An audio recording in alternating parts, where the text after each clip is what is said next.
നിങ്ങളുടെ മാനസിക സമ്മർദ്ദവും ഭക്ഷണക്രമവും തമ്മിൽ എന്തെങ്കിലും ബന്ധമുണ്ട് എന്ന് നിങ്ങൾ എന്തെങ്കിലും മനസ്സിലാക്കിയിട്ടുണ്ടോ? ഇല്ലെങ്കിൽ നിർബന്ധമായിട്ട് സ്കിപ്പ് ചെയ്യാതെ ഈ വീഡിയോ മുഴുവനായിട്ട് കാണണം. നമുക്ക് മാനസിക സമ്മർദ്ദം ഉണ്ടാകുമ്പം ചിലപ്പോൾ നമ്മുടെ കോർട്ടിസോളിൻ്റെ അളവ് വല്ലാതെ അങ്ങ് കൂടും. ആ സമയത്ത് നമുക്ക് ഒരുപാട് ഫുഡ് കഴിക്കണം തോന്നും. അങ്ങനെ ഫുഡ് കഴിക്കുമ്പോൾ പലപ്പോഴും നമ്മൾ തിരഞ്ഞെടുക്കുന്നത് ഐസ്ക്രീമോ ജങ്ക് ഫുഡോ ഒക്കെ ആയിരിക്കും. അതുപോലെയാണ് നമുക്ക് സങ്കടം വരുമ്പം നമ്മുടെ ഡോപ്പമിൻ വല്ലാണ്ട് കുറയുന്ന സമയത്ത് നമ്മൾ വിചാരിക്കും എന്തെങ്കിലും ഭക്ഷണം കഴിച്ചിട്ട് എനർജി ഉണ്ടാക്കിയെടുക്കാമെന്ന് വിചാരിക്കും. അപ്പോഴും നമ്മൾ ചെയ്യുന്ന ഒറ്റ കാര്യമാണ് ഇത്തരം ജങ്ക് ഫുഡിലേക്കോ മധുരത്തിലേക്കോ ഐസ്ക്രീമിലേക്കോ ഒക്കെ പോകുക എന്നുള്ളത്.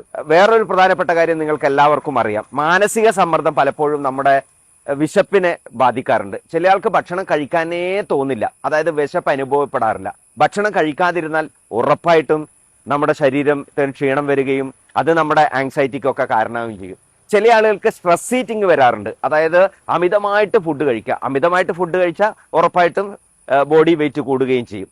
ഇങ്ങനെ വരുമ്പം അത് യഥാർത്ഥത്തിൽ നമ്മുടെ മാനസിക സമ്മർദ്ദത്തെ കുറയ്ക്കുകയല്ല, അത് കൂട്ടുകയാണ് ചെയ്യുന്നത്. ഈ ഒരു കാര്യം വിദ്യാഭ്യാസമുള്ളവർ പോലും പരിഗണിക്കാറില്ല. ഏറ്റവും പ്രധാനം എന്താ അറിയോ, ആളുകൾ സമയത്ത് വെള്ളം കുടിക്കുന്നില്ല എന്നുള്ളത് അതൊരു വലിയ ഘടകമാണ്. രാവിലെ എഴുന്നേറ്റാൽ ഒരു ഗ്ലാസ് ചെറു ചൂടുള്ള വെള്ളം കുടിച്ചു നോക്കിയാട്ടെ, നിങ്ങൾക്ക് അതുവരെയുള്ള ക്ഷീണം മുഴുവൻ പമ്പ കടക്കുന്നത് കാണാം. ഇനി ഭയങ്കര ടെൻഷൻ അടിക്കുകയാണ്, അത് ഈവൻ പരീക്ഷാ ഹാളിലായാൽ പോലും നിങ്ങൾ കുറച്ചൊന്ന് വെള്ളം കുടിച്ചു നോക്കിയാട്ടെ.